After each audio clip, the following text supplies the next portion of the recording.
Kejaksaan Agung akhirnya menetapkan Menteri Komunikasi dan Informatika Johnny Plate sebagai tersangka kasus dugaan korupsi penyediaan menara Base Transceiver Station atau BTS Baktikominfo tahun 2020 sampai 2022. Dalam kasus ini kerugian negara diduga mencapai 8 triliun rupiah.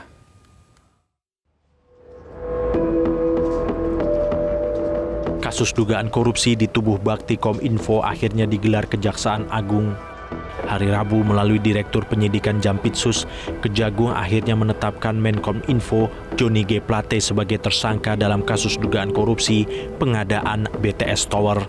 Penetapan tersangka diumumkan setelah Johnny G. Plate menjalani pemeriksaan untuk ketiga kalinya di Gedung Bundar Kejaksaan Agung Jakarta.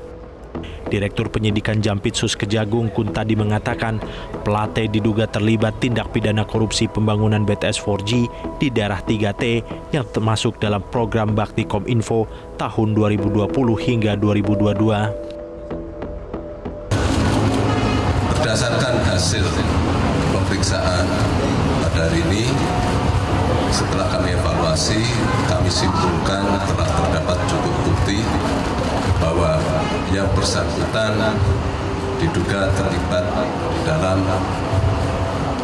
peristiwa tindak pidana korupsi proyek pembangunan infrastruktur BTS 4G paket 1, 2, 3, 4, dan 5. Tentunya selaku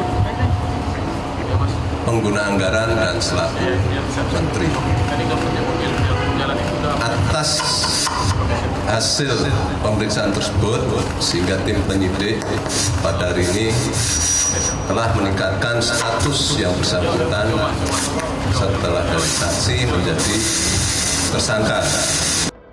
Penetapan ini dilakukan setelah tim penyidik lebih lanjut mendalami adanya dugaan penyelewengan pada proyek yang dikerjakan Baktikominfo bersama pihak swasta. Sementara itu, setelah mengetahui penetapan tersangka terhadap Johnny G. Plate, Ketua Umum Partai Nasdem Surya Paloh angkat bicara.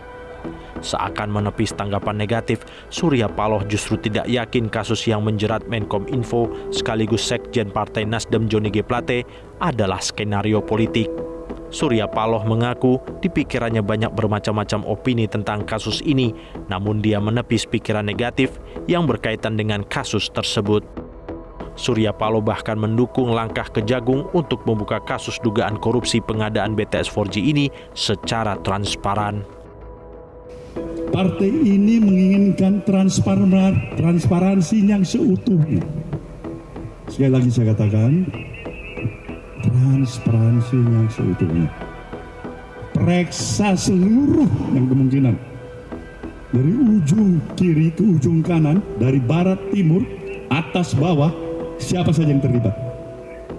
Periksa juga seluruh unsur yang ada di institusi manapun, termasuk Partai Nasdem ini. Nasdem welcome itu. Kita menyambut itu. Dan berikan juga hukuman yang setimpal. Tanpa ada lex spesialis dalam pengertian privilege. Si A boleh diperiksa, si C tidak boleh diperiksa. Semakin sedih lagi gitu. Semakin sedih. Tapi kalau transparansi itu dilakukan dengan kemampuan profesionalisme Kejaksaan Agung kita, yang bebas juga dari intervensi siapapun, dan juga kepentingan politik dari manapun, kenapa kita tidak berikan dukungan sepenuhnya? Jadi kalau kawan-kawan tanya, Nasdem mau berikan dukungan sepenuhnya atau setengah? Saya bilang totalitas kita akan berikan dukungan itu. Kasus dugaan korupsi yang menjerat Johnny G. Plate terkait proyek penyediaan infrastruktur BTS 4G, infrastruktur pendukung paket 1 hingga 5, Baktikominfo tahun 2020-2022. Pihak BPKB menghitung jumlah kerugian negara mencapai 8 triliun rupiah. Selain Plate, Kejagung telah menetapkan 5 tersangka lainnya termasuk pihak swasta dan Direktur Utama Bakti, Anang Ahmad Latif. Dari Jakarta, Tim Liputan Metro TV.